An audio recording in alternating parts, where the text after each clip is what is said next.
House Democrats aren't clarifying that no one's above the law. They're just clarifying that none of them are above partisanship and politics.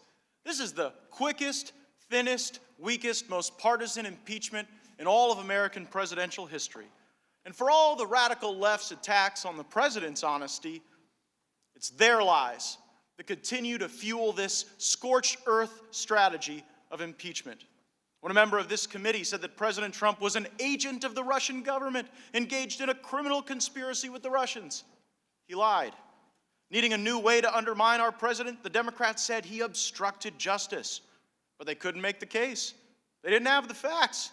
And there are no obstruction of justice articles in this impeachment. So needing another new distraction, Chairman Schiff announced a whistleblower. He said we'd hear from this person about bad presidential conduct. Some in the media reported on the whistleblower, raising serious concerns about political bias, improper motivation, and scandalous coordination with a political hit job aligned with none other than the operatives of Chairman Adam Schiff. With public opinion turning against impeachment, the Democrats scurried to assemble focus groups and commission polls. They learned that accusing the president of bribery would be good politics. While Democrat House members are willing to follow the pundits and consultants, the evidence and the witnesses were not. Even their seemingly most anti-Trump witness, Lieutenant Colonel Vindman, said, "I was never involved in anything that I would consider bribery or extortion." Lo and behold, there are now no bribery articles in this impeachment. Another lie.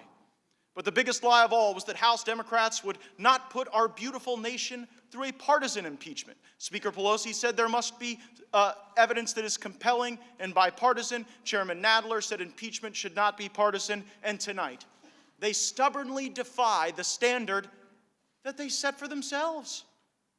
Not only has this weak case failed to convince the president's supporters to abandon him, they can't even convince the president's congressional critics to go along with this sham.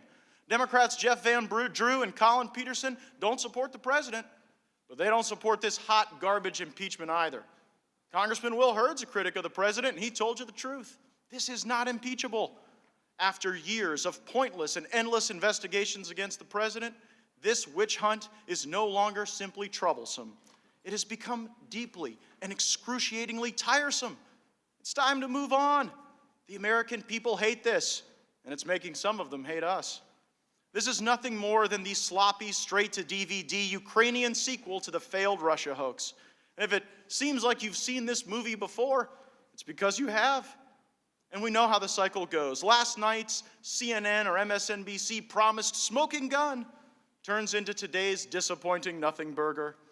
It's like Democrats forgot they're trying to impeach President Trump for delivering military aid that President Obama himself withheld. And so now, with no crime, no victim, House Democrats impeach because they have no agenda for America. Impeachment has become reflexive for Democrats. It's what they've wanted all along. Impeachment is their passion, their drug, their all-consuming ambition and obsession. It has been since the moment they stopped crying at the Hillary Clinton election night sob fest. They say President Trump abused his power, a sad, low-energy placeholder for an actual impeachable offense. President Trump's true crime in their eyes was winning the 2016 election against all odds and against the establishment of both parties. The only relevant quid pro quo is the American people's decision to send President Trump to the White House in exchange for Trump's commitment to support our workers, restore our economy, defend our troops, and drain the swamp. How dare they accuse of President Trump of abusing his power when they have released the phone records of journalists and congressmen, contrived a kangaroo court, and subjected this administration to more harassment than any other in American history. They are the sorest of sore losers. The second article accuses President Trump of obstructing Congress. If obstruction in Congress is an impeachable offense, maybe we best impeach ourselves. For this fact-free impeachment has obstructed progress on a budget, on border security, on an infrastructure plan, and on economic reforms that will put America and the American people first. The American people know what this is really about. It's not about Ukraine. It's not about Russia. It's not about the Democrats' nosiness into the executive decision-making process. It's about the election. And so to the America First movement, We will face this illegitimate impeachment with our heads high, our facts straight, and our commitment to our transformational president deeply intensified. We'll see you on the field in 2020.